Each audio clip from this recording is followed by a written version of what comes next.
Olá, bom dia a todos. Meu nome é Amanda e eu sou do setor de projetos e extensão. É um prazer recebê-los para este webinário, que é uma iniciativa da pós-graduação, com o tema Cenários Incertos e o papel da psicologia clínica. Convido a nossa palestrante Virgínia Ferreira a entrar na sala. Seja bem-vinda.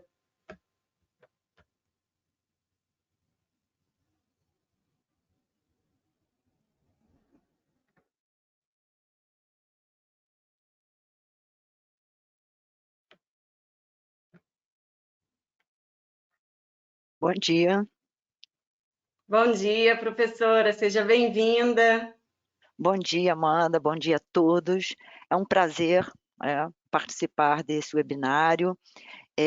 A nossa programação são 45 minutos de exposição e 45 minutos para pergunta, que vocês vão enviar as perguntas na caixa de perguntas, e a Amanda, ao final, vai me passar as perguntas. Bem, para quem não me conhece, preciso me apresentar. Meu nome é Virgínia Ferreira.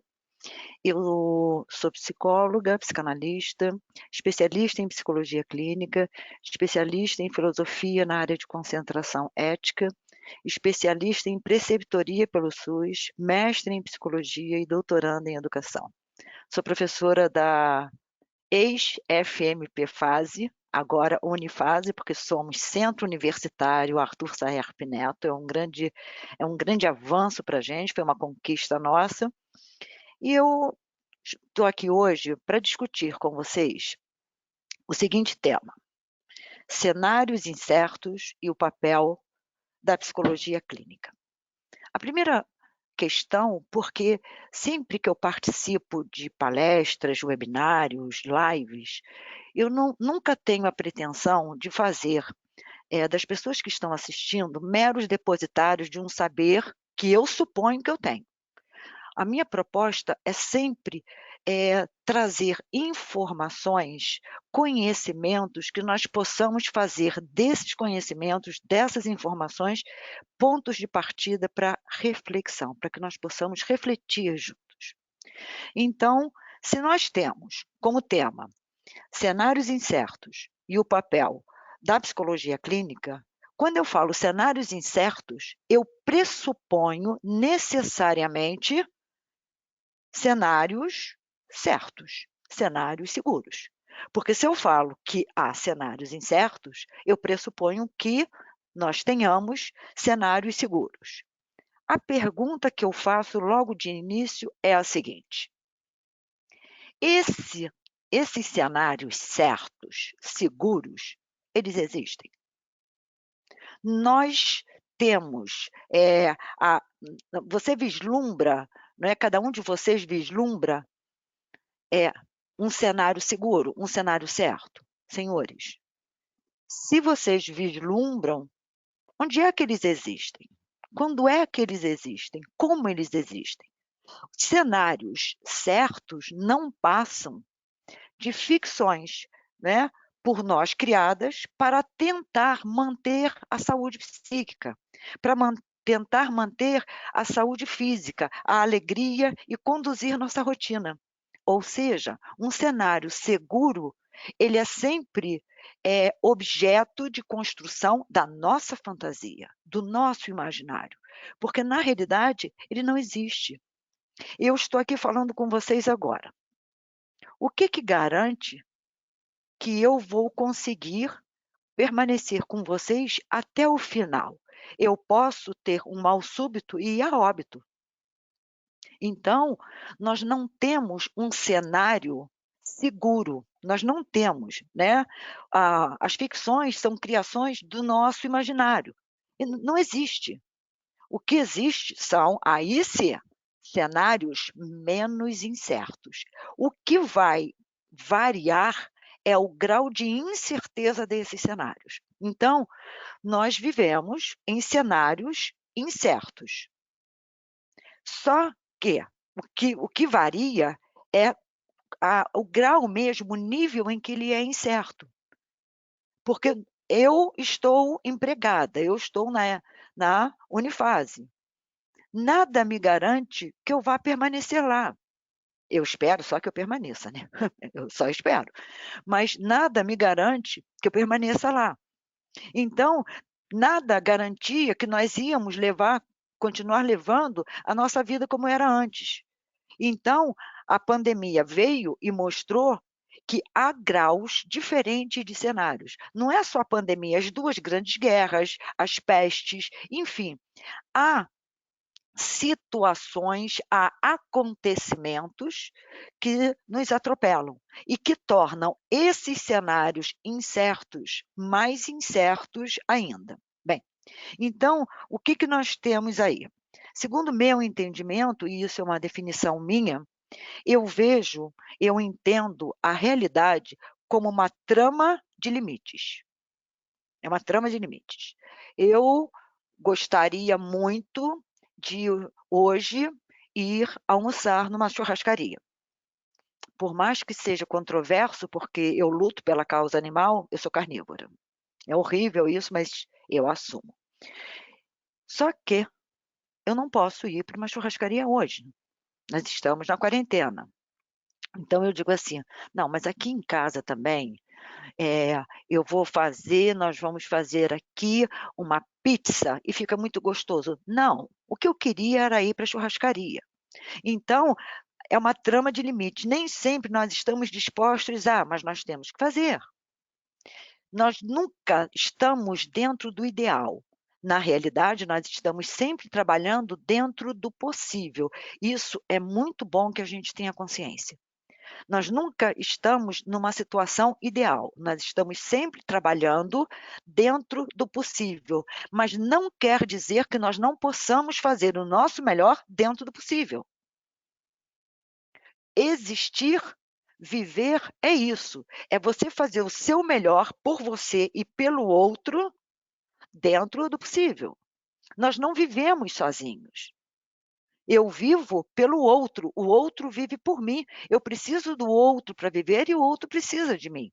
Então, na realidade, nós estamos, por uma série de motivos, sempre restritos, vivendo dentro dos limites, não dentro do possível. Dentro do possível, não dentro do ideal. Bem, e a outra característica da realidade é que ela é incerta. A realidade é incerta. Além de limitada, ela é incerta. Você olha o tempo, ele está aberto. Você entrou, tomou banho, se arrumou. Quando você vai sair, o tempo já virou e vai chover. Aí você, ai caramba, eu não esperava isso. Aí você vai, muda a sua roupa, sai. Dali a 1h30 você está na rua, abriu um sol, tudo de novo. Quer dizer, então nós vivemos dentro de uma realidade limitada e incerta. Então, isso é assim, isso é um fato, né. E aí, nós temos 2 coisas, 2 elementos.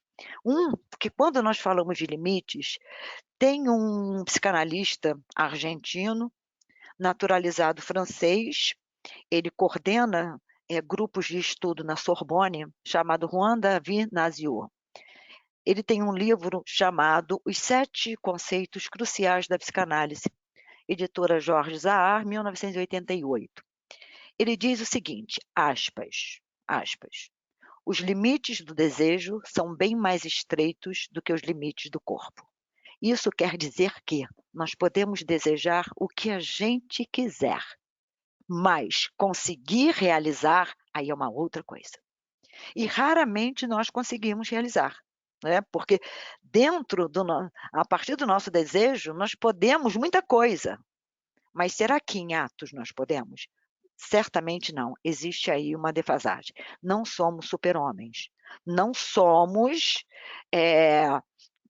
não estamos além do bem e do mal, enfim, somos seres finitos e limitados. E essa questão da incerteza, né, pelas questões que eu acabei de colocar para vocês, né? Tudo é incerto, tudo é incerto. Nada na vida é certo, pode ser menos incerto, né? Então, eu só posso ter certeza daquilo que já passou. Ontem eu estudei, é certo. Na semana passada, eu posso ter certeza.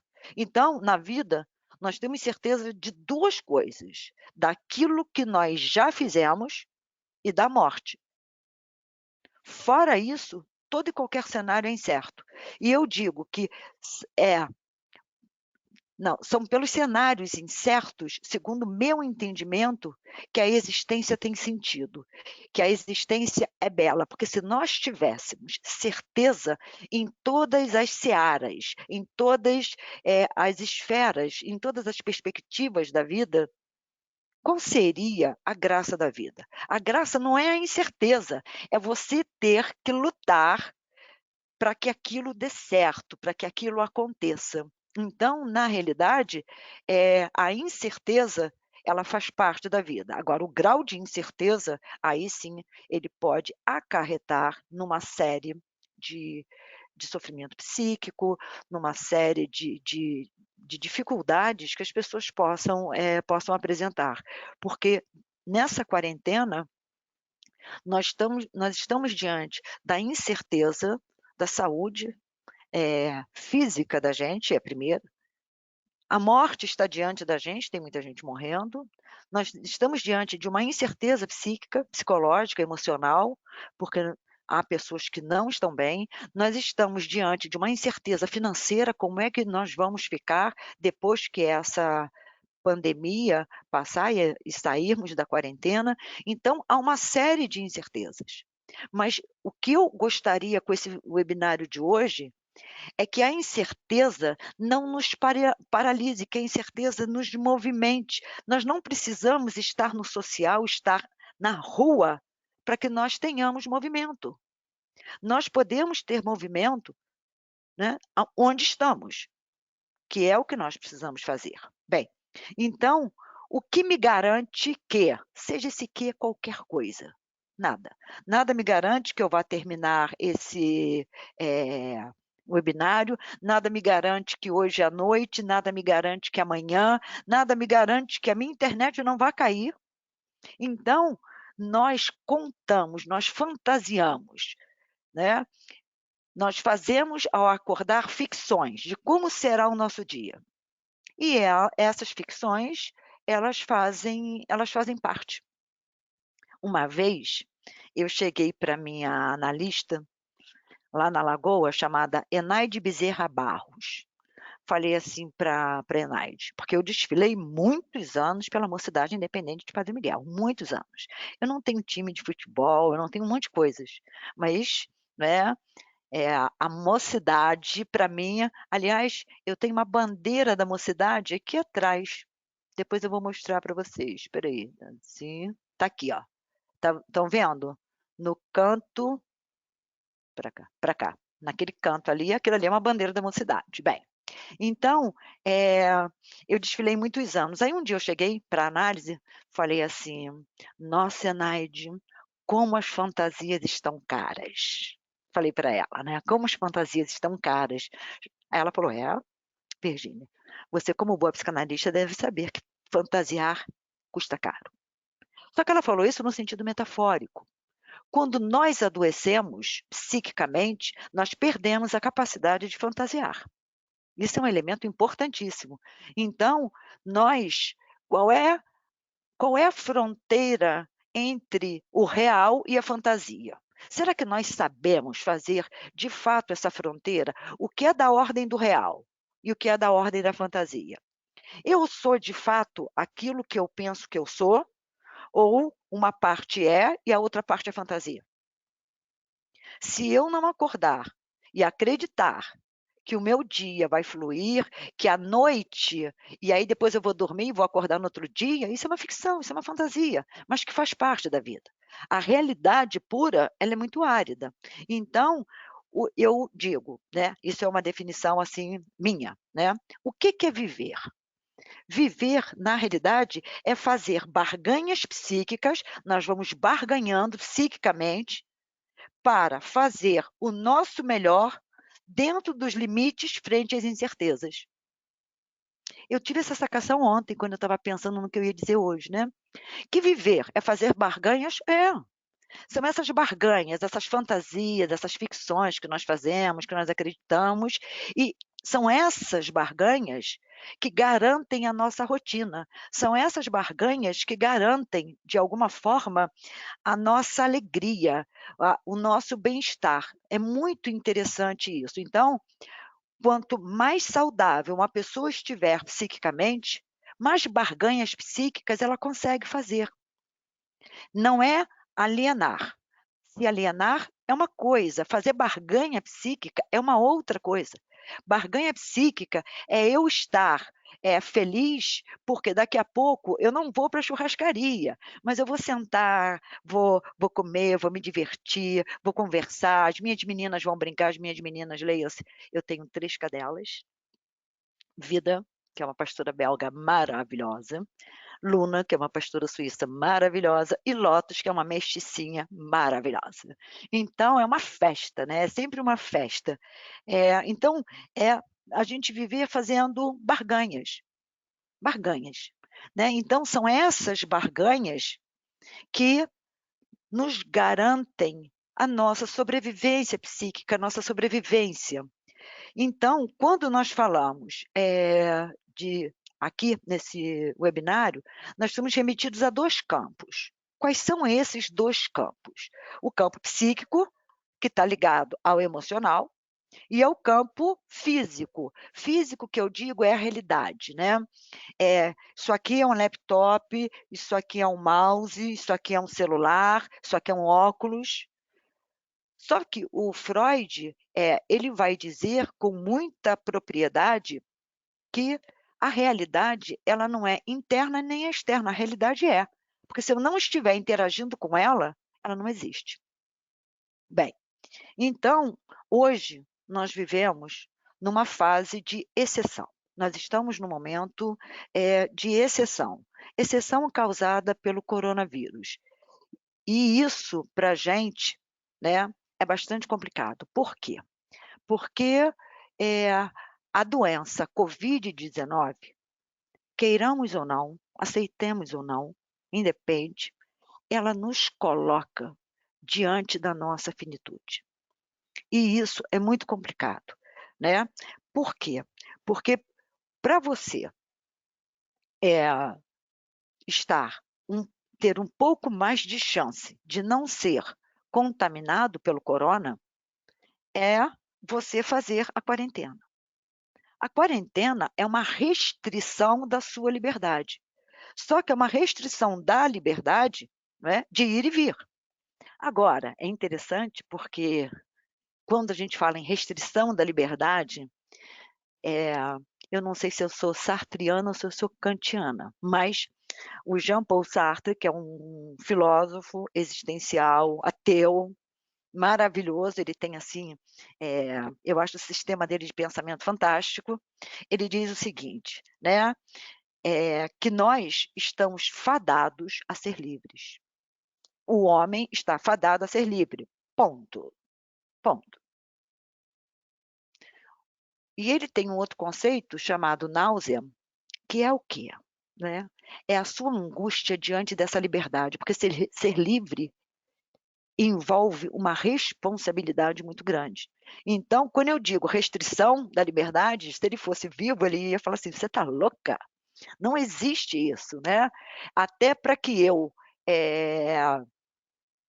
faça a quarentena, eu sou livre para escolher ficar dentro de casa. Então, de alguma forma, é uma restrição se eu aceito como imposição. Agora eu posso dizer: "Não, eu vou ficar em casa, porque eu preciso me respeitar, respeitar a minha família e respeitar o coletivo". Porque cada vez que eu saio, eu estou me expondo, expondo a minha família e expondo o coletivo. Então, a gente fala de uma restrição física, né, de uma restrição do ir e vir, dessa falta de liberdade. Só que essa falta de liberdade, ela é apenas física, ela não é psicológica. Isso é bastante delicado. Então, nós estamos vivendo num momento de restrição física, de restrição de movimento, de ir e vir, mas eu continuo usufruindo da minha liberdade psicológica, da minha liberdade psíquica.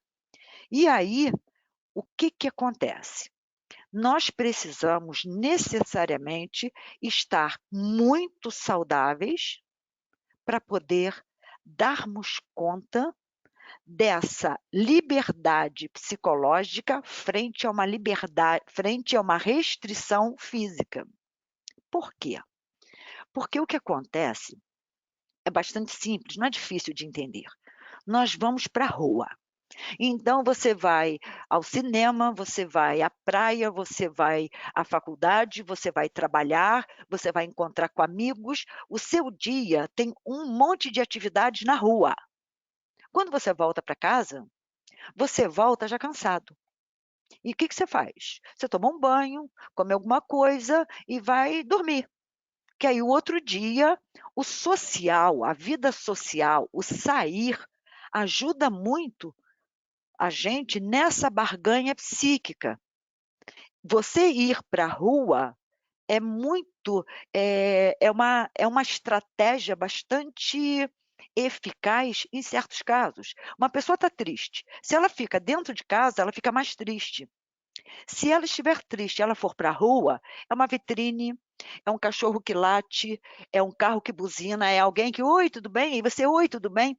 São muitos estímulos que acabam tirando um pouco essa pessoa da tristeza que ela está imersa.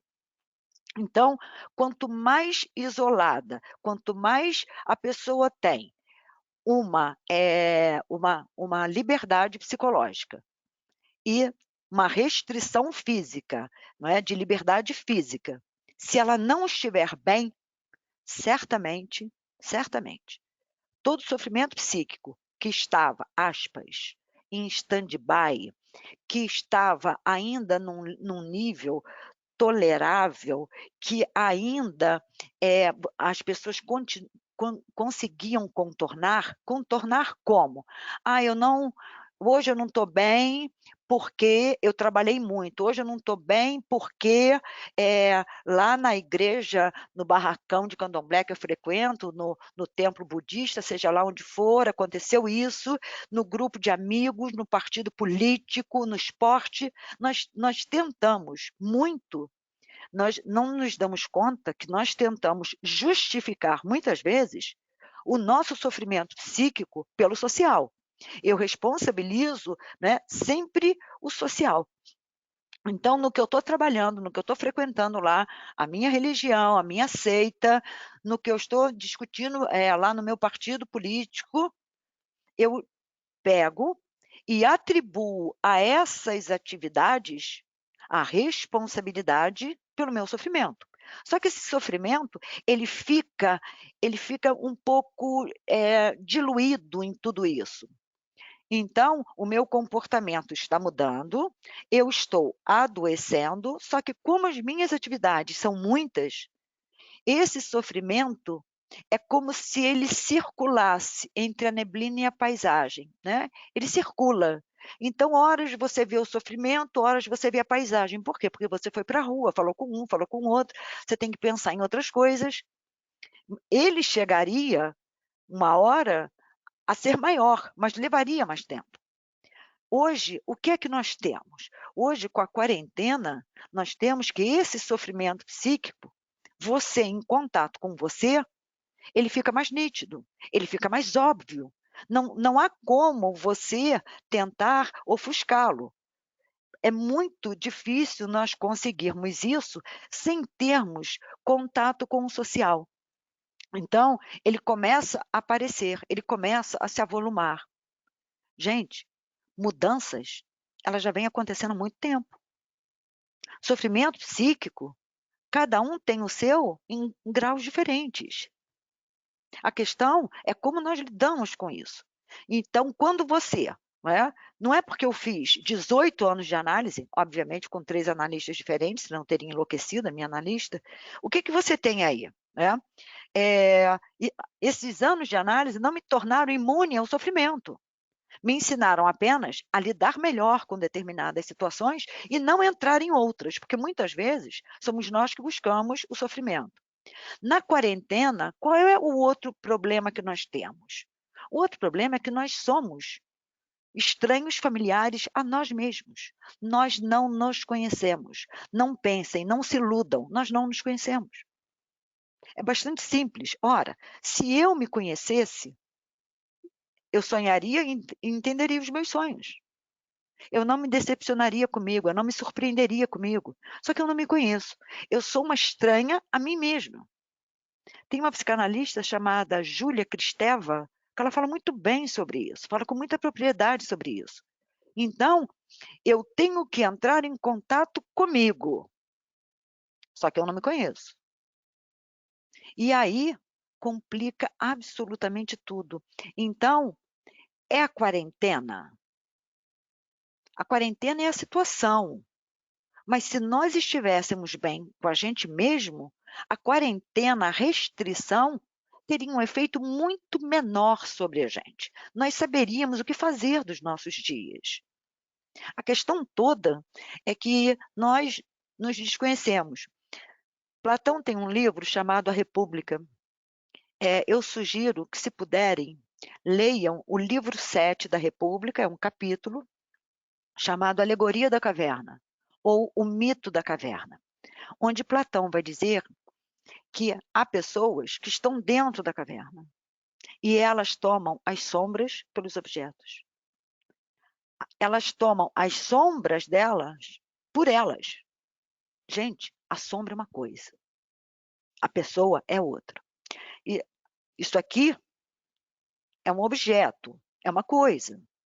A sombra disso aqui é uma outra coisa. Vai depender da posição, vai depender de que ângulo a luz incide sobre isso. E o que Platão vai dizer, através de Sócrates, nesse livro 7? Que nós precisamos sair da caverna. É um trabalho difícil? É um trabalho difícil. Sair de dentro da caverna para poder ver a luz do sol. Sair de dentro da caverna é nós encontrarmos com a gente mesmo. Nós não vamos saber nunca inteiramente quem somos, mas podemos nos aproximar de quem somos. Fazemos isso sozinhos? Raramente. Essa é uma das funções da psicologia clínica. Essa é uma das funções. Porque muitas vezes o sofrimento, ele não é decorrente do social, ele não é decorrente do outro. Ele é decorrente de mim mesma, do que eu faço comigo mesma.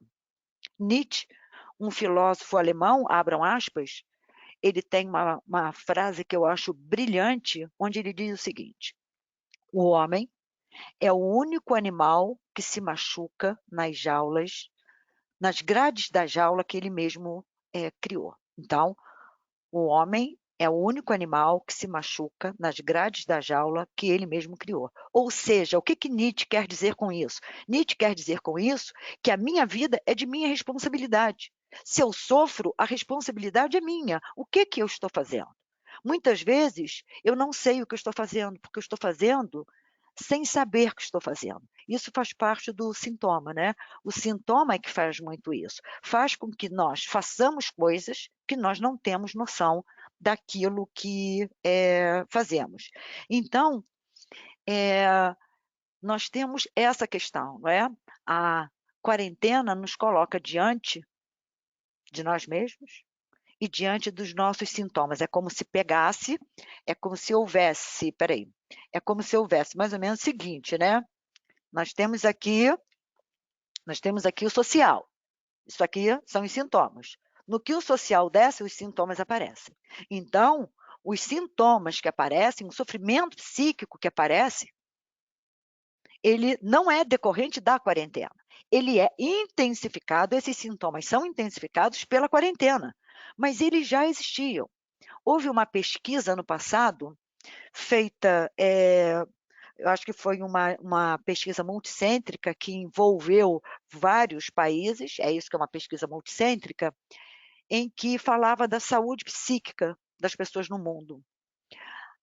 A primeira cidade no mundo que mais tem sofrimento psíquico, depressão, fobia, pânico, ansiedade generalizada, é uma cidade dos Estados Unidos, que eles não dizem qual é a cidade. Eu achei isso uma covardia, mas a segunda cidade no mundo é São Paulo, e a terceira cidade no Rio no Brasil é o Rio de Janeiro. Então, as 3 primeiras, a primeira é uma cidade nos Estados Unidos, que eles não disseram o nome, a segunda no mundo é São Paulo e a terceira é o Rio de Janeiro. Então, o sofrimento psíquico, a dificuldade psíquica, ela existe. A quarentena só intensificou. Bem, a outra situação que a pandemia nos coloca diante é diante do quê? Diante da morte. A morte é uma ferida narcísica imensa. Com toda a evolução que nós tivemos ao longo das eras, ao longo dos séculos, nós evoluímos muito, muito, muito. Mas, no que diz respeito à morte, nós permanecemos no mesmo lugar. Nós não na questão de você fazer com que uma pessoa sobreviva por mais 2 dias, né? Que se chama distanásia. Não, não é isso. É o entendimento da morte. Nós não entendemos a morte. Nós não aceitamos a morte. Quais são as vantagens, eu não estou desrespeitando religião nenhuma, né? Da religião. É a seguinte: primeiro, né, ela te dá a certeza de que há uma continuidade. Porque algumas religiões, algumas seitas vão falar em reencarnação, como o budismo, por exemplo, né? Reencarna. O espiritismo também fala em reencarnação. A Igreja Católica fala em ressurreição. Não importa se é através da ressurreição ou se é através da reencarnação, as religiões, em geral, não sei se existe exceção, porque eu não conheço todas, uma grande parte delas te dá a sensação de que a morte termina com a sua vida aqui e agora, mas ela vai ter uma continuidade. Esse é um ponto de vista. Importante, importante, porque nós não aceitamos a finitude. Nós não aceitamos a finitude. Nós achamos que não tem que ter alguma coisa que justifique a vida. Por que nós não achamos o que justifique a vida na própria vida? Por que como Sartre, ou por que como Viktor Frankl, nós não atribuímos um sentido agora, a nossa existência agora? Por que tem que procurar um sentido ou haver um sentido depois? Isso é uma questão muito legal, muito importante, né? Quer dizer, então, que para ter um sentido, esse sentido é depois. Não, esse sentido é agora. Né? Por que eu estou aqui? Qual é o sentido de eu estar aqui? Eu posso responder a vocês. É porque o sentido da minha vida, né, dos sentidos, é estudar. É estudar para quê? Né? Para entender melhor a existência humana, para poder contribuir para que as pessoas se sintam melhor dentro da sua própria pele, para poder contribuir dentro do meu consultório e eu consiga restituir a saúde psíquica do meu paciente um dia perdido. É isso. Vamos atribuir sentido agora. Por que depois? Né? Isso é uma questão bastante interessante. E a outra coisa é que as religiões, elas dão o sentimento, né, de irmandade. Então, somos irmãos em nome de Cristo, somos irmãos em nome de Oxalá, nós somos sempre uma irmandade. Então, isso dá para a gente uma sensação de pertencimento. Bem, ninguém vive, obviamente, pensando na morte. Mas esse momento de incerteza que nós vivemos, causado pela pandemia, ele nos traz a certeza da morte. É muito interessante que é justo nos momentos de maior incerteza que nós temos a maior certeza, que é da morte. Então, por mais que pareça paradoxal, isso sempre acontece. Soma-se a isso, obviamente, que eu não vou deixar de falar sobre isso, né? O fator mídia. A mídia, na realidade, ela se sustenta em cima de 2 coisas. A mídia se sustenta em cima de morte, violência, aspas, eu não gosto muito dessa palavra, mas eu acho que é a palavra que mais cabe agora no momento, da desgraça humana, e, por outro lado, em cima de sexo. É em cima desses 2 pilares que ela se sustenta. Virgínia, como assim? Pode dar um exemplo? Lógico que sim. O que seria do filme Titanic se não fosse aquela cena de sexo e as pessoas morrendo? Vamos tirar só a cena de sexo. Se eu perguntasse a vocês, quantos de vocês não assistiram um filme, assistiram só o documentário, certamente não chegaria a 5%. Quantos de vocês já assistiram o filme e mais de uma vez, certamente eu teria uma porcentagem maior. Por quê? Porque o Titanic une, né? Une desgraça, desgraça, com quê? Com sexo. Então, na realidade, se nós fôssemos fazer um levantamento dos filmes que bateram recorde de bilheteria, são os filmes que trabalham com um eixo ou com outro ou com ambos. O que a mídia faz? A mídia sobrecarrega. Então, a mídia, ela sobrecarrega, inclusive, muitas vezes, criando fake news. A mídia fala com a boca cheia, é bastante interessante, quantas pessoas já morreram de Covid-19, quantas vão morrer de Covid-19, quantas covas já foram abertas, quantos caixões foram comprados, a ponto de mostrar ao vivo uma senhora ainda viva, e isso foi mostrado na televisão, num canal aberto. Ela deitada em cima de um saco preto, viva ainda, ela estava com a Covid-19, e as pessoas esperando ela morrer para fechar o saco. Agora, pelo amor daquilo que cada um de vocês acredita, a sua televisão, ela não liga sozinha. Ela não liga sozinha. É você quem vai lá e liga a televisão e vai assistir isso. Aí, vamos voltar a Nietzsche. Vamos voltar a Nietzsche. É você quem se machuca nas grades da jaula que você mesmo criou. É você quem liga a televisão e fica lá assistindo, o seu desespero aumenta, não resta a menor dúvida. Isso faz com que você fique mais desesperado. Não tem outro jeito. Por que não buscar as informações sérias em locais, em sites confiáveis? Ministério da Saúde. No Ministério da Saúde tem lá Conselho Nacional de Saúde, tem todas as informações sobre a Covid. Ou, né, numa parceria que o Conselho Nacional de Saúde fez com a Fiocruz. Por que não buscar informações na Organização Mundial de Saúde?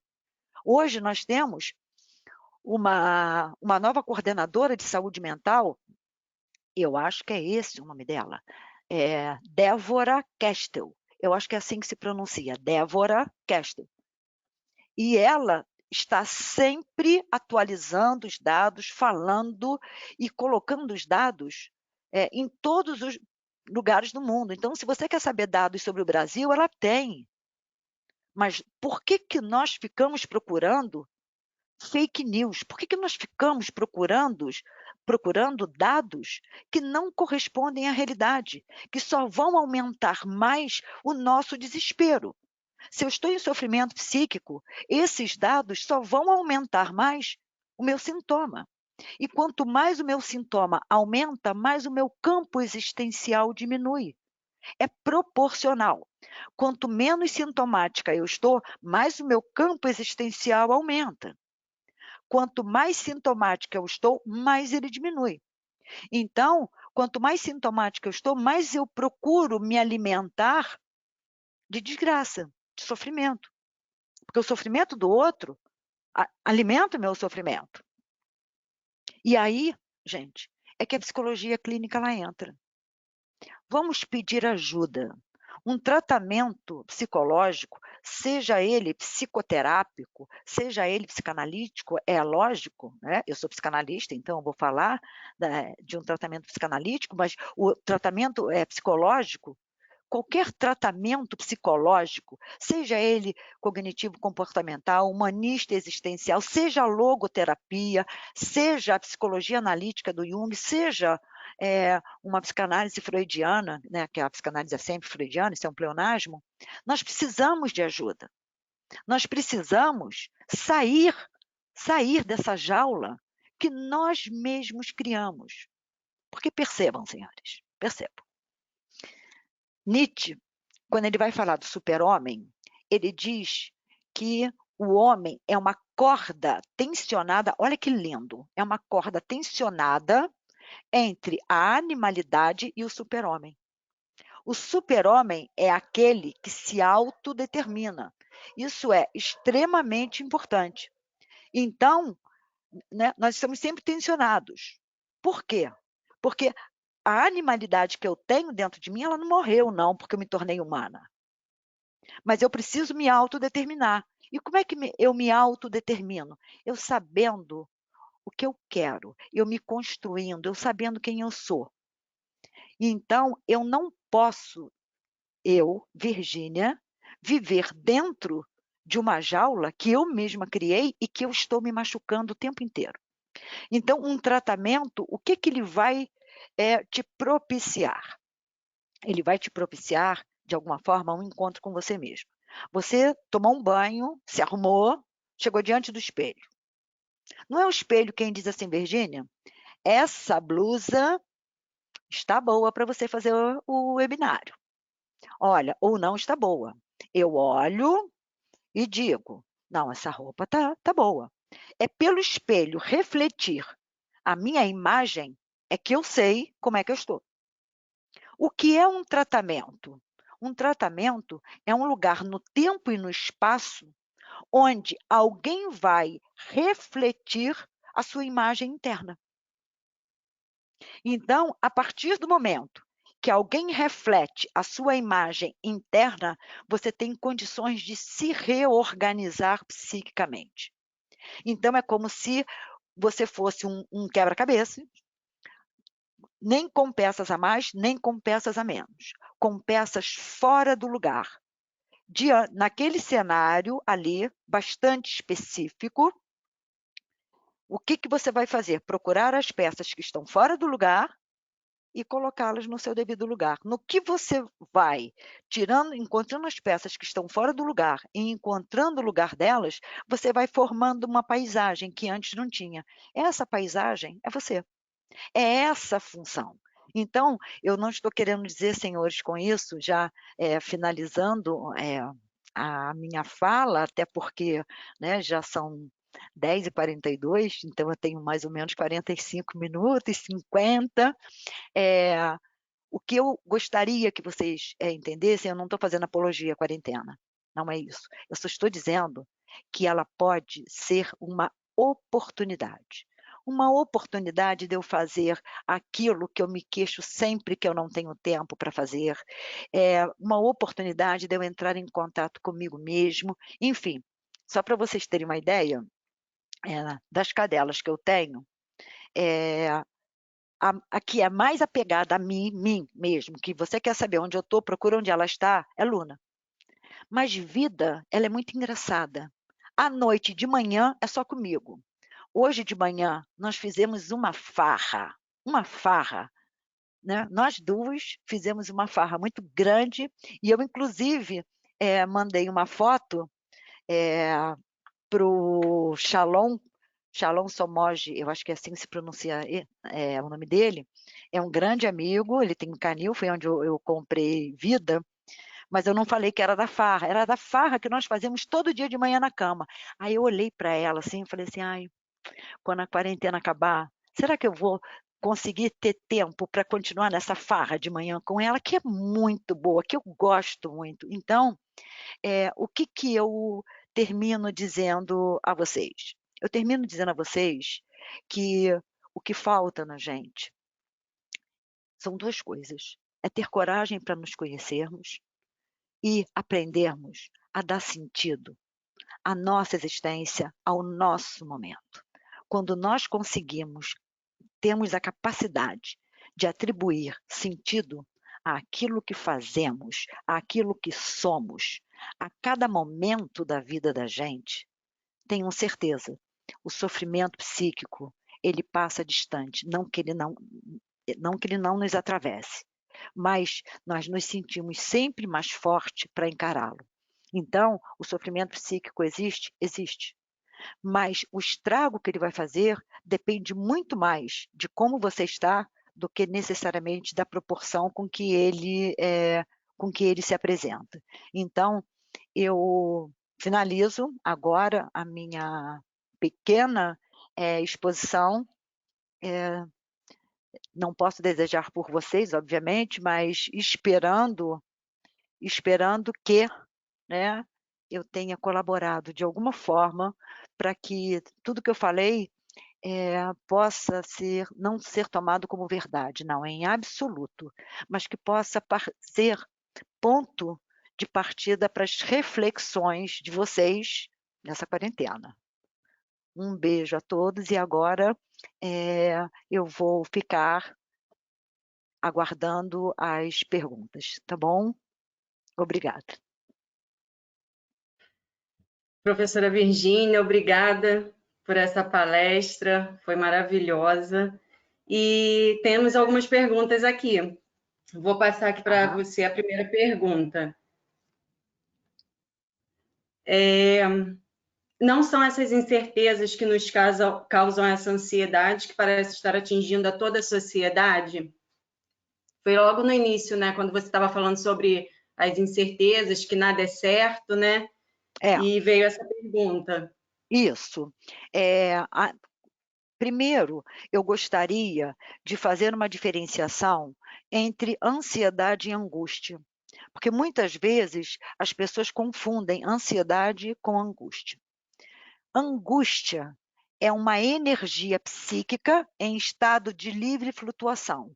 Ela não está ligada a nada. A angústia maltrata muito, muito. Quem sente angústia, não sente angústia por 15 minutos, senão ela iria a óbito. De tanto que maltrata e traz sintomas físicos. A pessoa fica taquicárdica, enfim. Então, é uma energia psíquica que não está ligada a nada. Quando é que ela passa? Quando você consegue ligar essa energia a alguma coisa.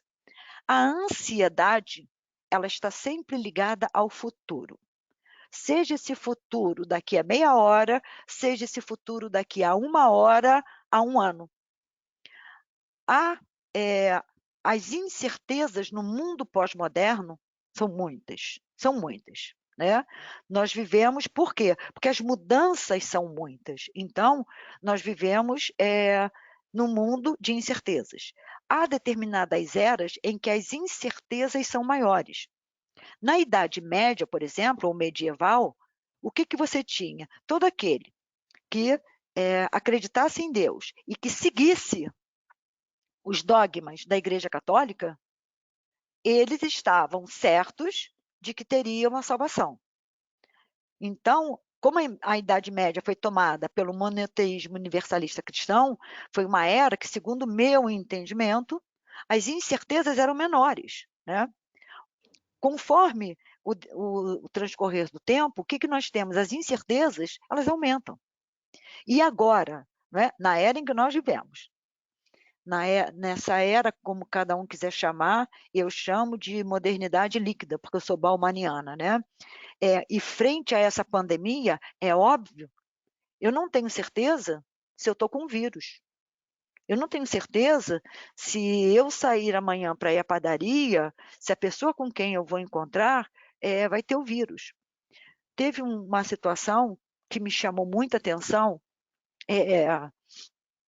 no elevador. Eu estava indo para o consultório, e aí, eu não sei se vai dar para vocês entenderem. Eu entrei no elevador, a paciente que eu ia atender entrou no elevador e eu entrei. Então, éramos 3 dentro do elevador. Elevador grande, só pode no máximo 4. Então, todo mundo de máscara, todo mundo distante. O rapaz fez assim, ó, vê se dá para vocês verem.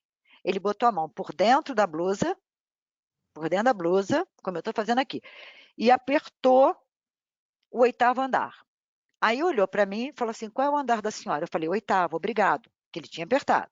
Perguntou a ela falou, 8º. Aí ele tinha apertado o 8º, voltou para baixo e apertou para a porta do elevador fechar, para não ter que tocar ali. Depois, sabe o que ele faz? Onde ele tinha colocado o dedo, ele passa a mão. Então, vejam a que ponto as pessoas chegaram. Isso é extremamente importante que a gente pense. Então, aumenta o grau de ansiedade? Aumenta. Nós vamos nos contaminar? Uma pessoa que nós gostamos muito vai se contaminar? Como é que nós ficaremos financeiramente depois dessa pandemia? E outra, como é que o mundo ficará? Porque certamente o mundo não sairá o mesmo depois dessa pandemia. Assim como o mundo saiu diferente depois das duas grandes guerras, eu diria que, sobretudo, depois da Segunda Guerra, com as atrocidades que o Hitler cometeu, o mundo ficou diferente. Eu espero que o mundo fique também diferente, que eu acho que vai ficar depois dessa pandemia. Diferente em que sentido? Mais solidário, mais humano, mais complacente, uns respeitando mais a dignidade do outro, porque é só na base do respeito, gente, acredite, que nós conseguimos, né, baixar essa ansiedade. Porque a ansiedade também decorre das incertezas das relações interpessoais. Porque hoje eu tanto me conecto como eu me desconecto. Eu tanto aceito uma pessoa como meu amigo no Facebook, como eu bloqueio ele. Então, essa facilidade de aceitar e bloquear o outro, essa facilidade de conectar e se desconectar, aumenta muito o grau de ansiedade, dentre outros motivos. E a pandemia, Amanda, ela nos coloca diante da única certeza que temos, que é a da morte, né? É verdade. Temos mais uma pergunta aqui da Maria Tereza. As pessoas na pandemia parece que precisam assistir mídias que só mostram as mortes e a contaminação, e poucas, eu diria, as pessoas que viam a inteligência a seu favor. Procuram mídias que falam sobre os curados, os que já pularam essa fogueira. Isso não é um sintoma grave de histeria? Qual a necessidade dessas pessoas de viverem atrás de covas e não de vidas? Aham, sim. Eu vou muito, eu vou fazer um percurso para responder essa pergunta. A psicanálise vai dizer que nós, não é? Nós não nascemos humanos, nós nos tornamos humanos. Então, você pega, né, o que é se tornar humano? É se tornar um ser cultural, respeitando a dignidade do próximo, a autonomia do outro. Então, o que que nós temos? Prestem atenção. Você pega uma criança de 2 anos de idade, aborreceu, ela morde. Aborreceu, ela empurra. Aborreceu, ela chuta.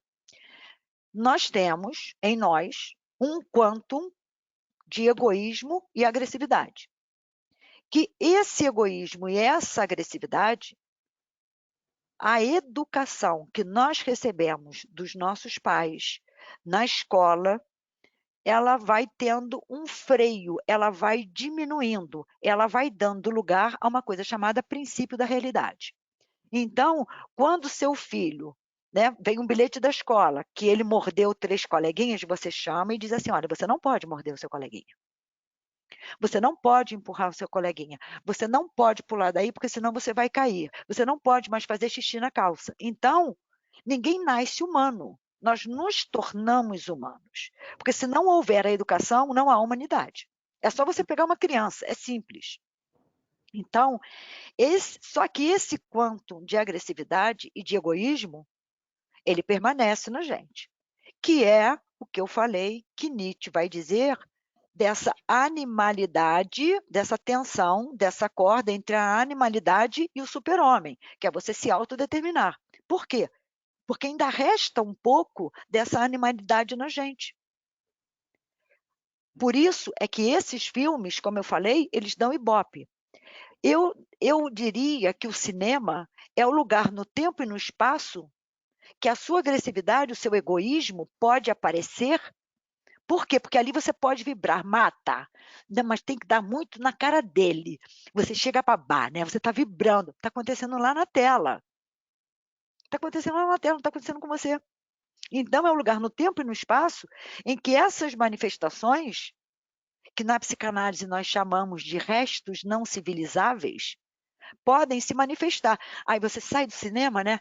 Nossa, ainda bem. Eu estava doida mesmo que desmascarasse ela, que desse um tiro nela, mas isso lá. Então, nós temos isso.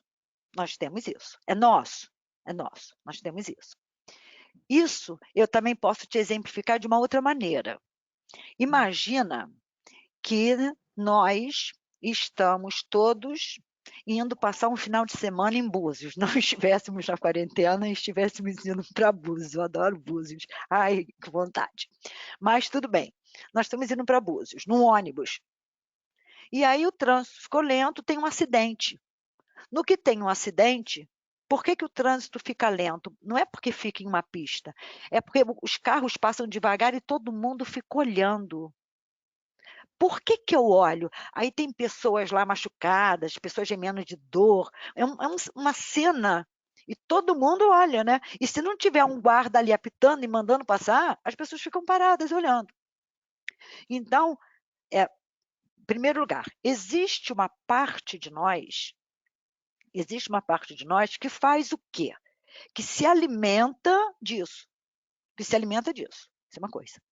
Agora, se nós estivermos muito sintomáticos, obviamente que isso vai chamar mais ainda a nossa atenção. Então, é um sintoma? É um sintoma preocupante? É um sintoma sério? Obviamente que sim. Então, eu faço disso uma loucura. Nossa, está morrendo mais gente, eu só falo disso, eu não falo de outra coisa. Minha vida é falar sobre isso. A outra coisa é eu procurar os dados na OMS ou procurar os dados no Ministério da Saúde para saber, eu preciso saber como é que está a curva, quantas a situação anda, faz parte, é necessário que eu saiba, eu não posso me alienar, achar que nada está acontecendo, eu preciso sim me informar, mas eu não preciso me informar dessa forma patológica. Aí, é patológico? Certamente é patológico. Então, ela fica, né? E a televisão está ali ligada. Vamos sair disso.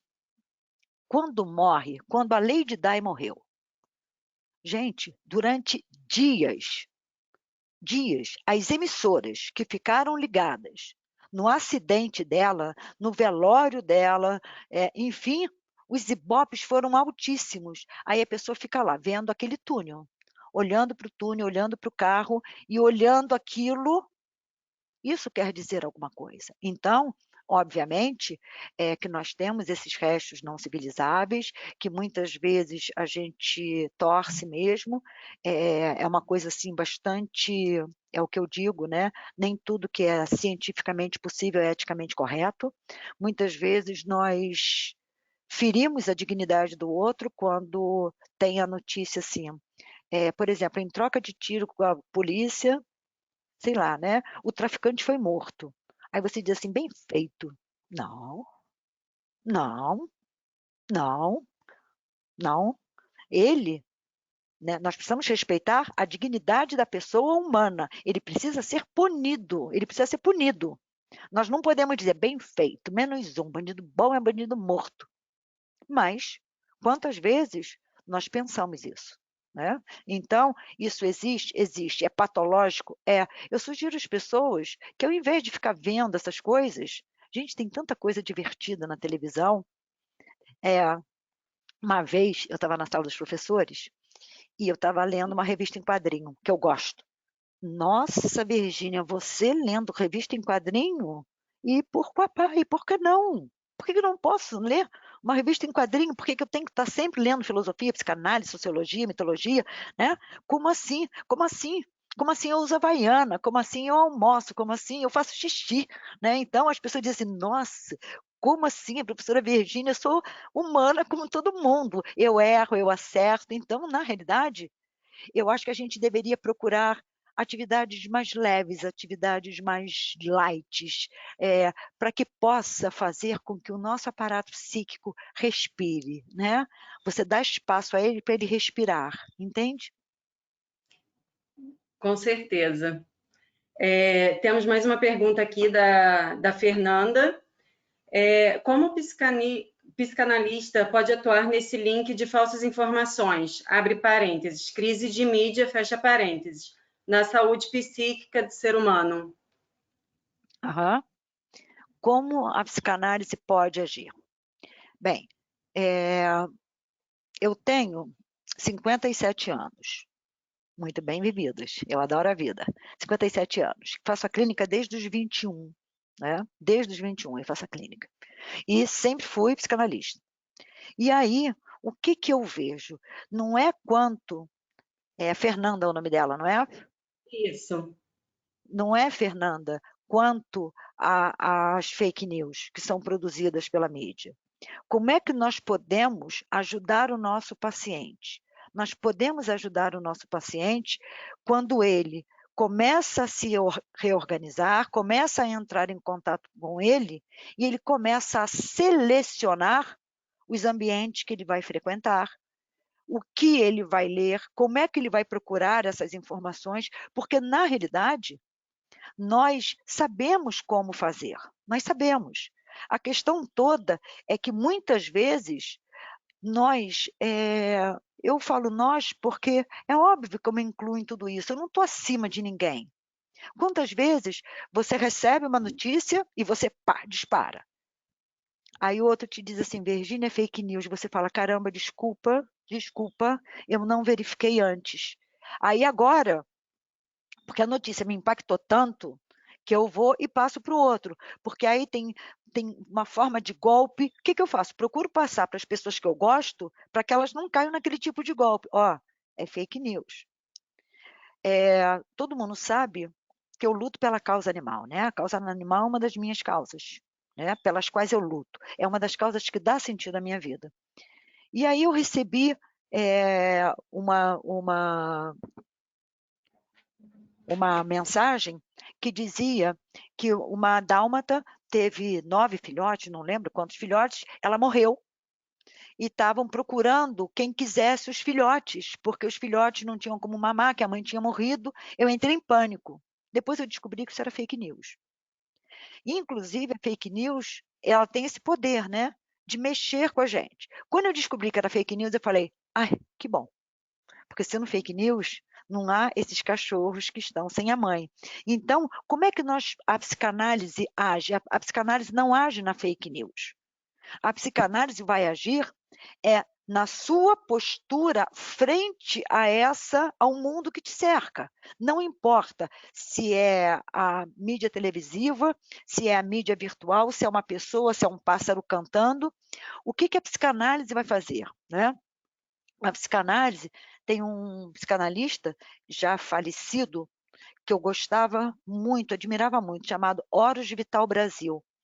Ele era presidente da sociedade da qual fiz parte durante bastante tempo, SPID, Sociedade de Psicanálise Iraci Doyle, ela fica em Ipanema. E o Horus Vital Brasil dizia que nós poderíamos entender a análise, né, como um caleidoscópio, em que o paciente chega sem ter nitidez de nada, e pelo jogo de espelhos que tem dentro, ele vai reorganizando esse jogo de espelhos e ele vai se vendo melhor. Então, tudo aquilo que me faz mal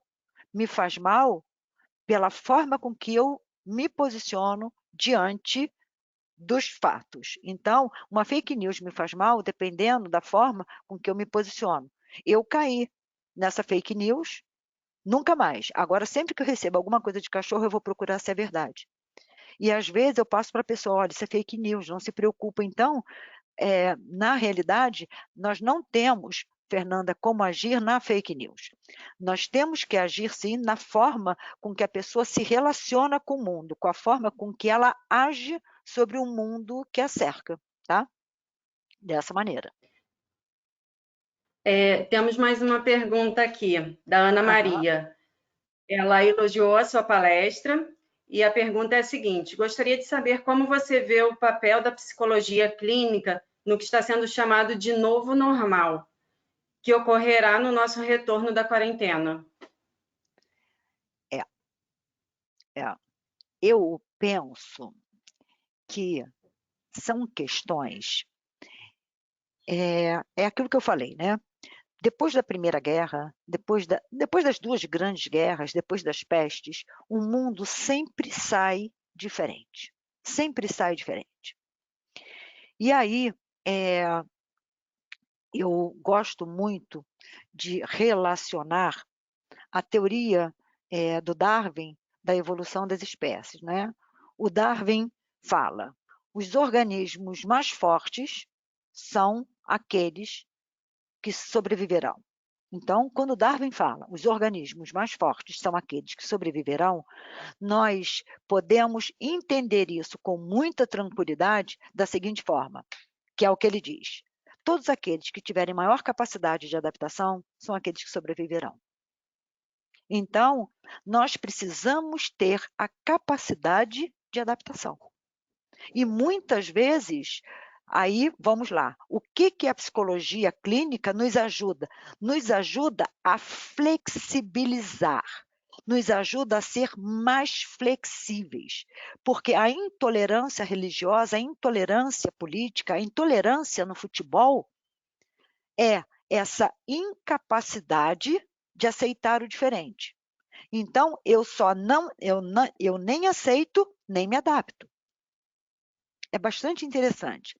Apesar de eu não ser junguiana, apesar de eu ser freudiana, o Jung, eu conheço a teoria junguiana, porque eu estudei bastante na época de faculdade. O Jung vai dizer que nós temos personas. O que são personas? Personas são máscaras que nós usamos para desempenhar papéis. Não vamos entender como falsidade. Vamos entender como máscaras que os gregos usavam no teatro para desenvolver papéis. Então, agora, nesse momento, eu estou com a persona de palestrante fazendo o webinário. Daqui a pouco, eu estou com a persona de mãe. No meu consultório, eu tenho a persona de clínica. Em sala de aula, eu tenho a persona de professora. Então, essa plasticidade, ela é extremamente importante. Ela é extremamente importante. Então, uma das funções de uma terapia é fazer com que a pessoa possa se adaptar a novos ambientes. Alguns ambientes você tem que se adaptar porque é necessário. Outros você se adapta porque te fazem bem, são agradáveis. Então, qual é o papel da psicologia? É fazer que você possa ver que essa flexibilidade, essa plasticidade psíquica, porque a adaptação que nós estamos falando é de uma adaptação psíquica, não de uma adaptação física, ela faz muito bem ao sujeito. E isso nós fazemos no cotidiano. Eu sou ateia. Mas, por exemplo, se eu for a uma missa, eu vou me comportar como uma católica. Eu não estou blefando, eu estou respeitando o ambiente. Então, eu me adaptei. E o Jung ainda vai falar de uma coisa bastante interessante, que eu gostaria que nós pensássemos nisso, que a doença para Jung, não é? O sofrimento psíquico, ele também seria advindo do quê? Da incapacidade de você trocar essas pessoas. Por exemplo, há determinadas profissões que tendem muito a isso. O cara é militar, ele é general fora e dentro do quartel. Assim ele faz e assim as pessoas o tratam. Oi, general, bom dia. Oi, general. Não, o cara é juiz. Aí você chama ele de doutor. Eu aqui em Petrópolis, é bastante interessante, isso eu falo sempre para os meus alunos, eu encontro na rua com alunos. Aí o aluno, em geral, está acompanhado. Mãe, pai, ou namorado, namorada. Ó, aqui, essa é minha professora. Aí me apresenta. Aí eu falo, gente, eu tenho um nome, eu me chamo Virgínia Ferreira. Porque eu não sou professora ali. Professora eu sou em sala de aula. Em sala de aula eu estou professora, mas eu sou Virgínia Ferreira. Ah, vamos tirar um retrato. Aí fico eu tirando o retrato com pai, mãe, avó, namorado, tiro. Ah, com a minha professora. Professora, eu digo, gente, eu tenho um nome, Virgínia Ferreira. Então, isso acontece muito. Então, qual é o papel da psicologia? É fazer com que nós possamos ter essa flexibilidade que o Darwin vai chamar de adaptação, só os mais fortes sobreviverão, e o Jung vai chamar de persona, né? É você ter a capacidade. Eu não vou sentar numa pizzaria da vida para ficar filosofando, discutindo psicanálise o tempo inteiro. Eu quero conversar sobre outras coisas. Né? Agora, a hora que eu estiver num webinário, uma palestra, uma sala de aula, ou lá na sociedade, ou clinicando, aí sim. Então, nós precisamos ter essa versatilidade, que quanto mais rígidos nós somos, mais patológicos, aspas, o nosso comportamento está. Porque eu não gosto muito dessa definição, assim, da gente chamar de patológico, e eu vou explicar por quê. É bastante interessante que tem uma história que uma mulher que estava internada num hospital psiquiátrico, ela foge. E é bastante interessante que perto de todo hospital psiquiátrico, em geral, você tem um bar, né? Que vende, sobretudo, cigarro e cachaça. Aí ela fugiu, sentou, né? Aquele balcão que tem os bancos, ela sentou ali, chamou o cara, o rapaz, e falou assim: eu quero uma cerveja. Aí ele falou assim: nós não vendemos bebida alcoólica para loucos. Aí ela falou: peraí, só um minutinho. Você está dizendo que eu sou louca?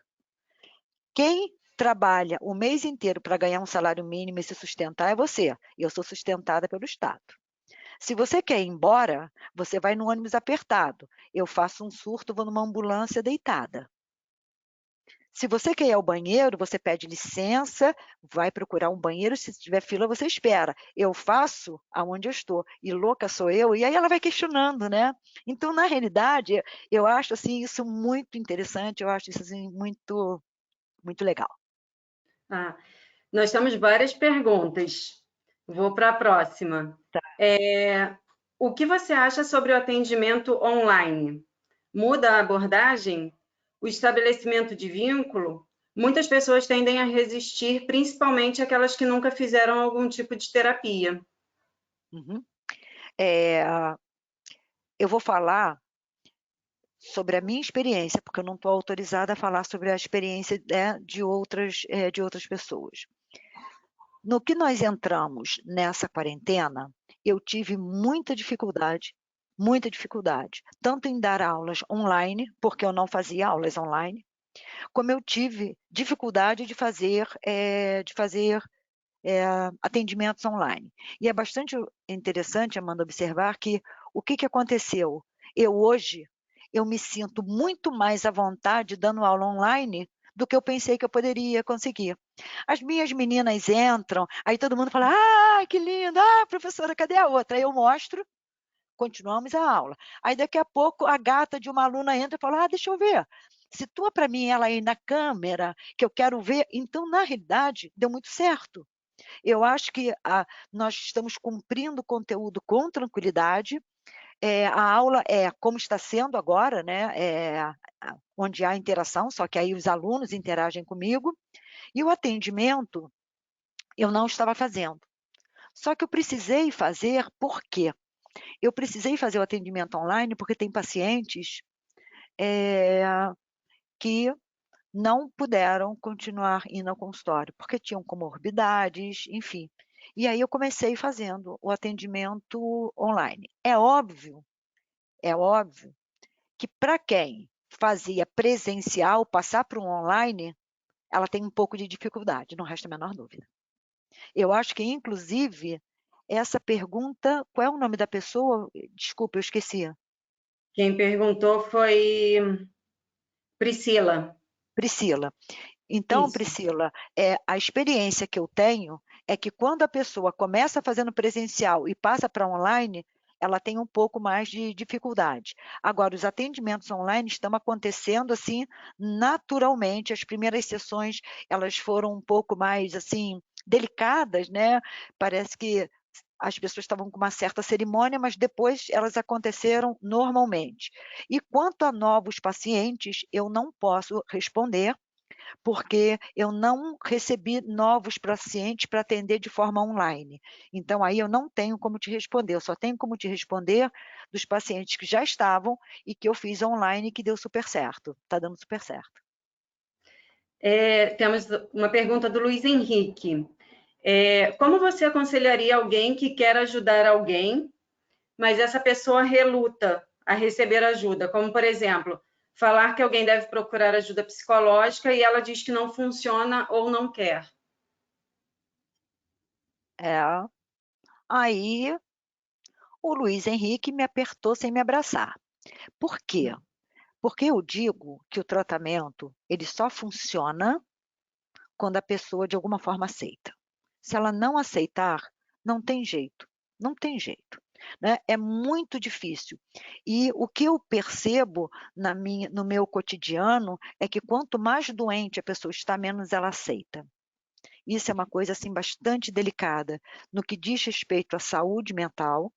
Quanto mais doente ela estiver, quanto mais graves os sintomas estão, quanto mais eles se avolumam, mais ela resiste ao tratamento, né? E a minha ex-analista, a que eu já me referi aqui, a Enaide Bezerra Barros, uma vez eu estava falando com ela, e ela falou assim para mim, sobre uma determinada pessoa, ela falou assim para mim, a hora que o calo de fato apertar, ela vai procurar.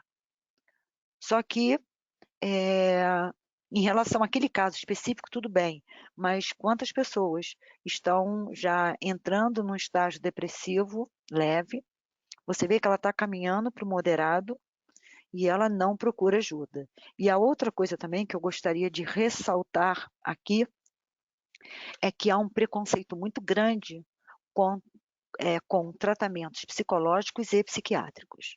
Eu sou uma psicanalista que eu trabalho muitas vezes com psiquiatras. Eu não sei se a psiquiatra, por exemplo, Corina Molter, ela está no webinário, porque ela falou para mim que ia assistir. Quantos pacientes ela me indicou? E quantos pacientes eu indico para ela? Às vezes, é necessário uma intervenção medicamentosa? É sim. Só que eu, como psicanalista, eu não tenho como prescrever, nem conhecimento para prescrever eu tenho. A minha praia é outra, a minha praia é a palavra, o meu instrumento de trabalho é a palavra. Então, muitas vezes, o paciente está num grau de ansiedade tão grande, ou o paciente está num processo depressivo tão avançado, que se não houver uma intervenção medicamentosa, ele não tem nem condições de fazer análise. Então, nós precisamos fazer o quê? Nós precisamos mostrar a essa pessoa o quanto ela está perdendo. O quanto ela está perdendo. Apesar dela saber, ela precisa ouvir. Por quê? Porque uma pessoa, quando ela vai para a análise, é interessante observar isso, quando ela vai para a análise, a primeira coisa que ela aprende é ela ouvir a ela mesma. Quantas vezes eu falo assim para o paciente, só um minutinho, você ouviu o que você me disse? Aí o paciente para e me olha. Eu falo, não, é uma pergunta mesmo. Você ouviu o que você me disse? Porque o paciente fala para o silêncio não imperar. Ele fala sem saber o que está falando. Então, muitas vezes, é necessário sim que a gente fale para que o outro tome consciência. Isso é extremamente importante. Eu estou falando com você, Amanda. Aí eu falo, Amanda, fala baixo. Aí você diz, não, mas eu não estou falando alto, Amanda, você está falando alto. Aí você, caramba, eu não tinha nem me dado conta. Então, muitas vezes é necessário, eu diria, que você tenha o braço um pouco mais pesado. Né? Não é no sentido de maltratar, é no sentido de ser pontual. É você tocar mesmo na ferida para que o outro sinta uma dor maior e que ele possa procurar. Agora, que você tenha em mãos indicações para fazê-lo, ou de um psiquiatra, ou de um psicoterapeuta, porque, em geral, quando ele vai para um psiquiatra, é muito comum o psiquiatra dizer assim, olha, você precisa fazer uma terapia, uma psicanálise junto, porque só o medicamento não vai dar conta. Então, eu acho que as pessoas precisam sair dessa questão, desse preconceito, né? Porque só atrapalha ela, tá? Com certeza. A Luciana Proença pediu para você repetir o nome da psicanalista francês, que disse: os limites do desejo são mais estreitos do que o limite do corpo? Não, não. Os limites do corpo são mais estreitos que os limites do desejo. É o oposto. Inverteu aqui. Tá. Então, é bom que ela registre isso. Os limites do corpo são bem mais estreitos que os limites do desejo. É de um psicanalista argentino, ele é argentino, naturalizado francês, chamado Juan, Juan, tracinho, David, Davi, né? Juan Davi Nasio, Nasio. Juan Davi Nasio.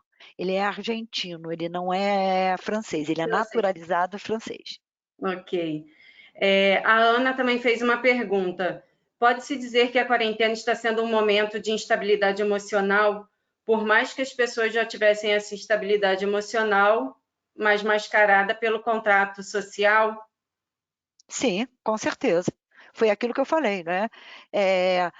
A quarentena, ela só intensificou aquilo que de alguma forma já tinha, porque nós nunca vivemos momento de certeza, nunca. Nós sempre vivemos momentos de incerteza. O que a quarentena fez foi intensificar esse grau de incerteza, que aumentou muito, né? E na mesma medida que a quarentena ela nos colocou diante, né, de incertezas, ela nos deu uma certeza: ó, somos mortais, tá? Independentemente de gênero, raça, sexo, identidade sexual, crença religiosa, ideologia, todos nós somos mortais. Então, ela nos colocou de frente com a certeza da morte, e nos colocou, assim, aspas, num mar de incertezas, né? Então, quando nós nos recolhemos,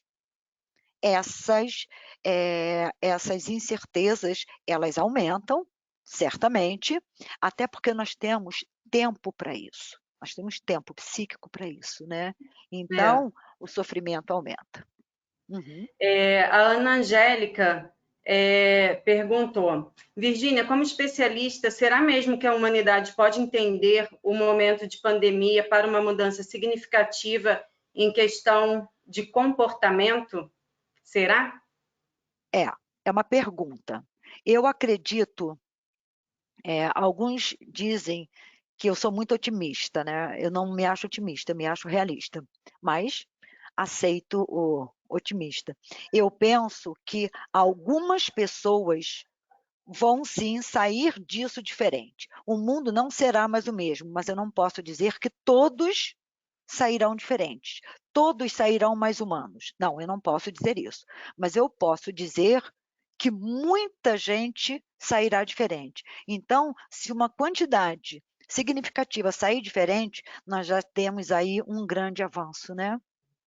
Com certeza. Temos aqui mais uma pergunta da Natália Carvalho. Estou tendo dificuldades em despertar para a possibilidade de me reconectar comigo mesma, pois retorno aos maus hábitos, porque tenho a sensação de merecimento. Esta sensação é falsa? Ou sendo um sentimento que gera resultados físicos, é plausível? Você pode repetir a pergunta, por favor? Ela está tendo dificuldade em despertar a possibilidade de se reconectar com ela mesma, pois retorna aos maus hábitos, porque tem a sensação de merecimento. Esta sensação é falsa? Ou sendo um sentimento que gera resultados físicos, é plausível? Eu não sei se eu entendi essa pergunta, mas eu vou. Ela fez uma colocação, né, e fez ela explicou que está tendo essa dificuldade em despertar a possibilidade, né, de se reconectar. E aí a pergunta é: essa sensação é falsa? De se reconectar com ela, né? Ou sendo um sentimento que gera resultados físicos, é plausível? De se reconectar com ela, né? Isso. Aham. Bem, eu digo que por mais que a gente tenha dificuldade de se reconectar com a gente sempre está conectado. A gente foge dessa conexão. Agora, é óbvio que quanto mais eu fujo dessa conexão, mais ficções eu crio, mais fantasmas eu crio. Então, se eu tenho uma porta fechada e eu tenho uma porta, né? Na minha casa, eu estou aqui e tem uma porta ali fechada. Quanto mais eu tiver dificuldade em abrir essa porta, dificuldade psicológica, mais eu crio fantasias do que tem atrás daquela porta. É óbvio. E o que eu gostaria que as pessoas entendessem com bastante propriedade é que essas dificuldades, elas são suficientemente capazes ou potencialmente capazes de produzir sintomas físicos, obviamente. Não estamos mais na, na época do racionalismo cartesiano. Apesar de eu gostar muito do Descartes, não estamos mais nessa época em que havia, de alguma forma, uma separação, uma dualidade entre mente e corpo. Nós sabemos que é uma unidade, mente e corpo é uma unidade.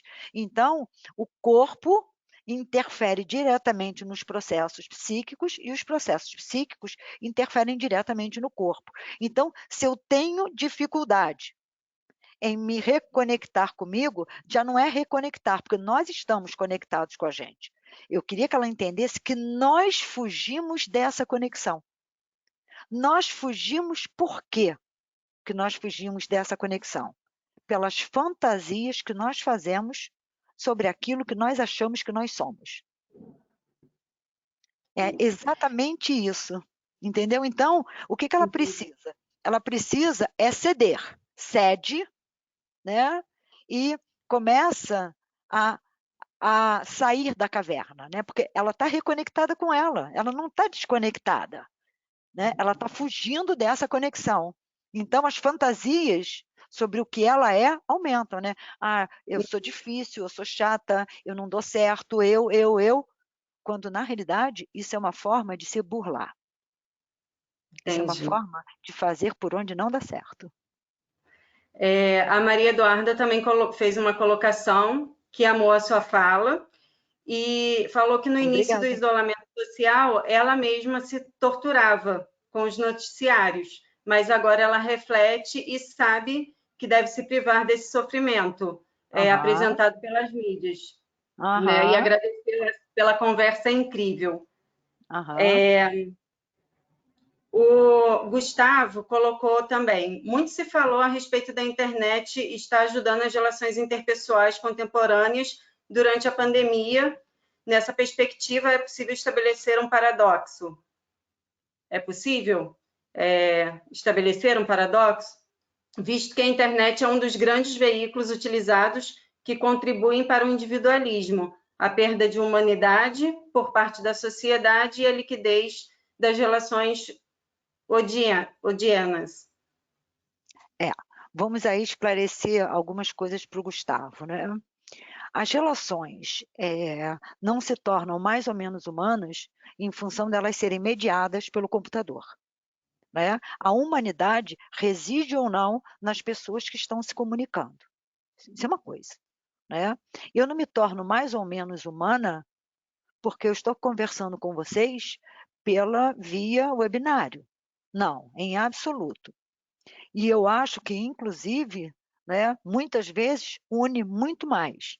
Eu vou retornar ao Shalom, esse meu amigo. Ele mora em São Paulo. Eu não teria como falar com ele com frequência que não fosse pela internet, né?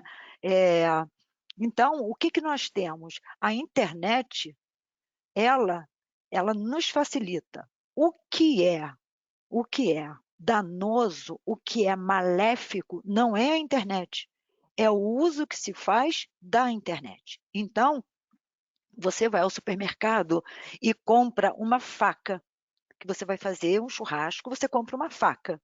Se você vai usar essa faca para cortar carne, ou se você vai usar essa faca para cortar alguém, não é a faca, é o uso que você está fazendo dela. Então, ninguém se torna mais ou menos humano pelo uso da internet, pelo uso das redes sociais. Nós somos humanos, nós nos tornamos humanos, e essa humanidade, ou essa ausência de humanidade, é que vai se mostrar nas nossas relações interpessoais, sejam essas relações mediadas pela internet ou não mediadas, porque uma pessoa que não se tornou de fato humana, isso está no cotidiano dela. Agora, o que vai diferenciar, volto a dizer, é o uso que se faz das mídias sociais. Esse uso que se faz das mídias sociais é que faz toda a diferença, e todo uso. Aí eu sou bastante aristotélica, não é? Aristóteles vai dizer que os extremos, eles são sempre prejudiciais, sempre. Então, nem a falta, nem o excesso. Há um justo meio, não é meio termo. Há um justo meio. Entre você ficar sem tomar a sua taça de vinho, com vontade de tomar, e você tomar um porre, há aí um justo meio. Você toma uma taça, toma a segunda e diz assim, para mim já está bom. Então, tudo é assim. Tudo que é em excesso é maléfico, ou a falta ou o excesso. Então, a questão não é a internet, é o mau uso que se faz dela. Ok. A Vitória Correia colocou a seguinte pergunta. Muitas vezes estamos em uma situação em que sabemos que estamos tendo certo sofrimento psicológico. No entanto, persistimos nessa situação. Como a psicologia clínica explica esse comportamento? Uhum. Freud vai dizer que é muito mais fácil ser infeliz do que ser feliz. Freud diz isso com muita clareza. Então, muitas vezes, o nosso cartão de visitas é o sofrimento. Ah, nossa, como é que você está hoje? Nossa, hoje o meu vizinho, essa noite, ele bebeu, ele gritou tanto, ele não me deixou dormir. Então, eu estou aqui fazendo um webinário, mas eu estou tão cansada. Né? Ah, porque aí o meu marido, porque aí a minha esposa, porque aí o meu filho, porque aí são pessoas que elas procuram o sofrimento, porque é através do sofrimento que elas sabem viver. O sofrimento é o cartão de visita delas. Isso é patológico? É. Em geral, por favor, vamos tomar muito cuidado. Quando há na psicanálise, esse processo de vitimização, a pessoa procura situações onde ela sabe que ela vai sofrer qualquer tipo de agressão, seja ela moral, sexual, física, não importa, ela está sempre nessas situações para ser a vítima e para se queixar. Então, é assim que ela sabe viver. Leiam depois, quando puderem, A Escolha de Sofia. Nós não podemos tirar isso dela de uma hora para outra. Ela precisa se tratar e entender que existe uma outra via para se viver, que não seja o sofrimento. Um exemplo disso muito claro. Você conhece uma mulher que ela diz assim para você, Amanda, acredite, eu estou no meu 3º casamento. Meu primeiro marido era violento, nossa, me batia, era um horror. Meu segundo marido, igualzinho. O 3º, a mesma coisa. Pelo amor daquilo que cada um de vocês acredita. É coincidência? Não. Foi ela quem escolheu, né? Porque as pessoas, elas dizem o que elas são, essa forma de relação. O que ela precisa? Ela precisa saber entrar em terapia e saber por que dessa escolha. Porque certamente, a hora que ela entender o porquê, ela não vai mais fazer esse tipo de escolha. Entende? Então, nós precisamos saber por que é que nós procuramos esse tipo de escolha, que na clínica é chamada de repetição cega. Nós repetimos sem saber que estamos repetindo. Então, o conceito de repetição na clínica é um conceito bastante rico, bastante interessante.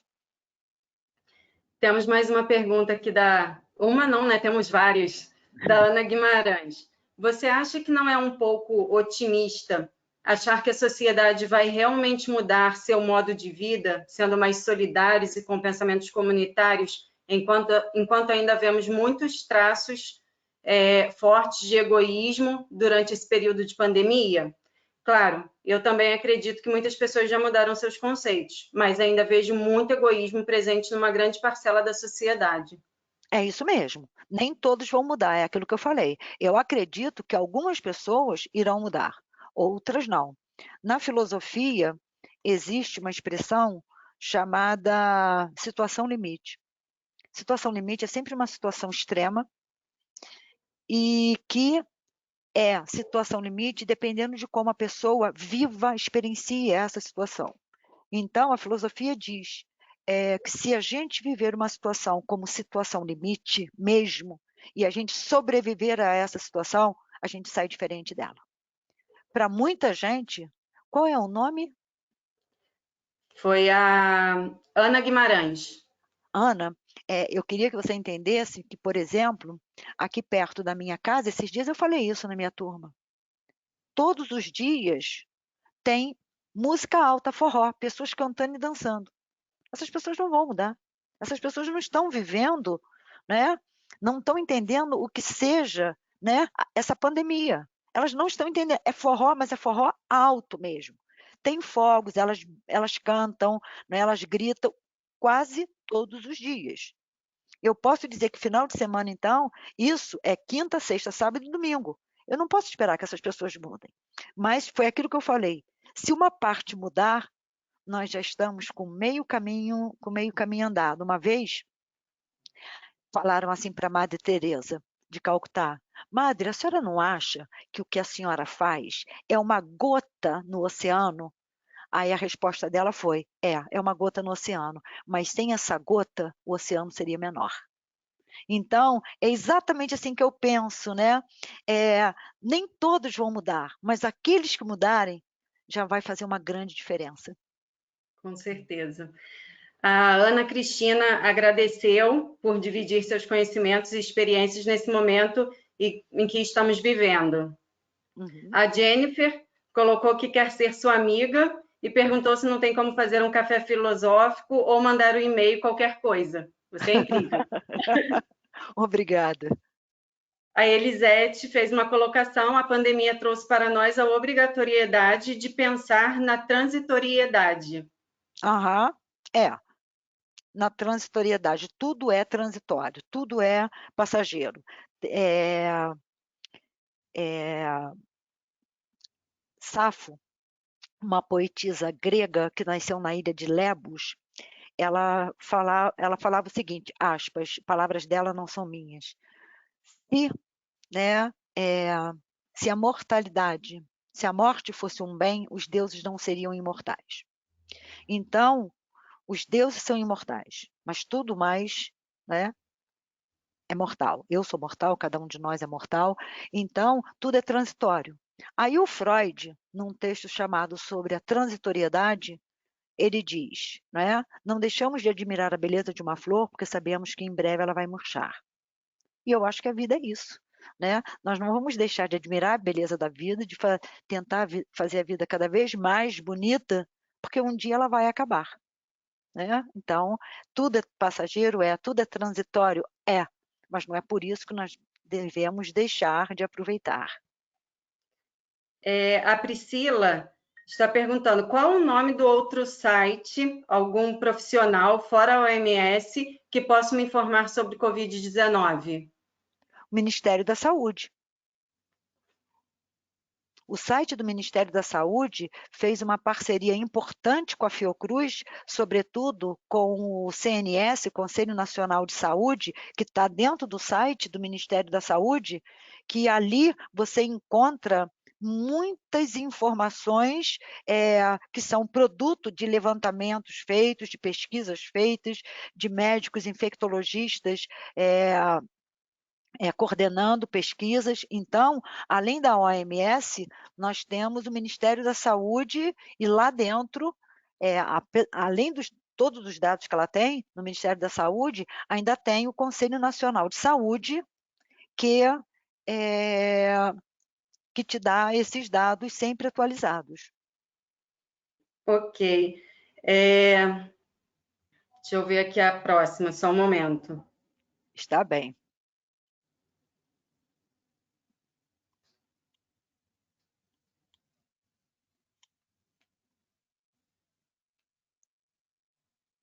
São muitas perguntas.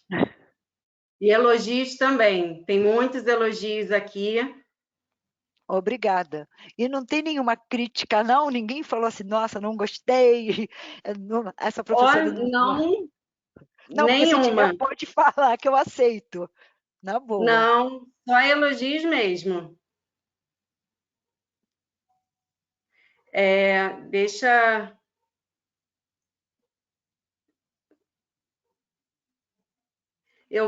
São várias perguntas, professora Virgínia. Eu vou colocar aqui o elogio da Luana.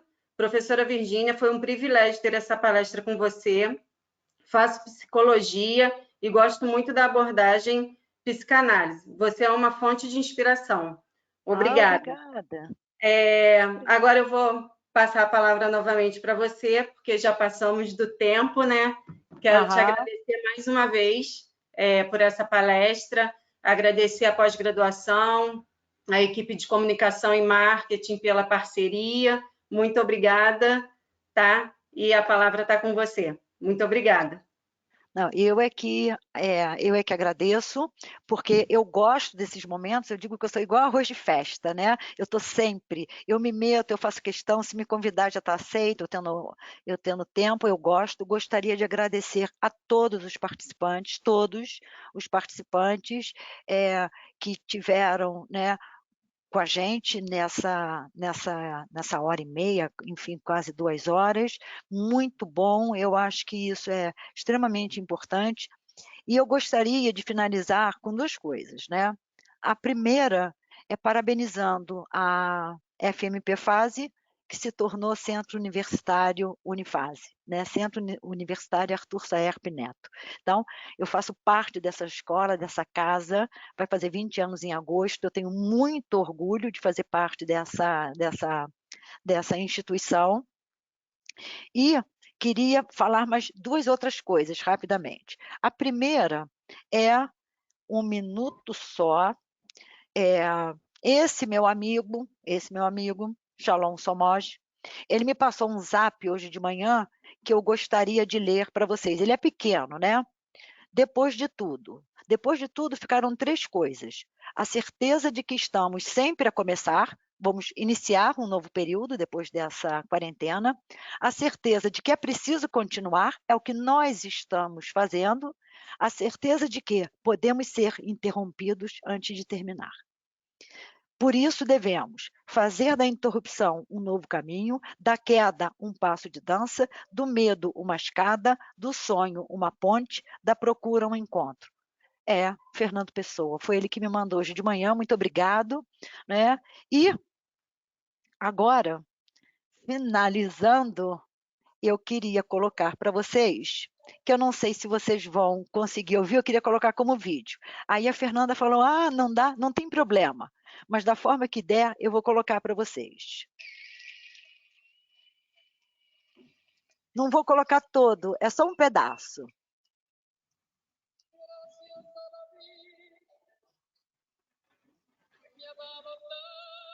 Espera aí.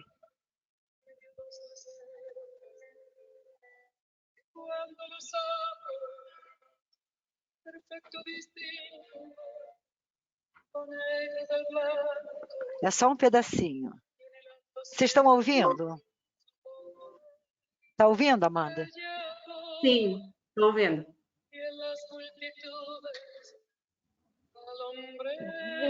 Ok.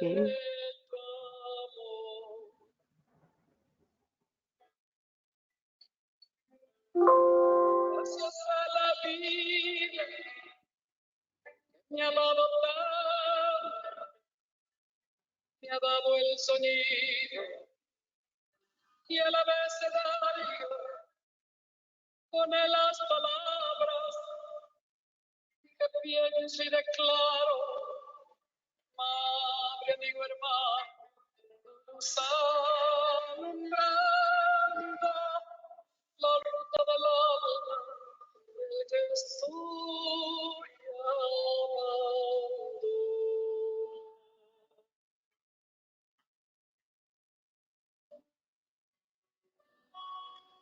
La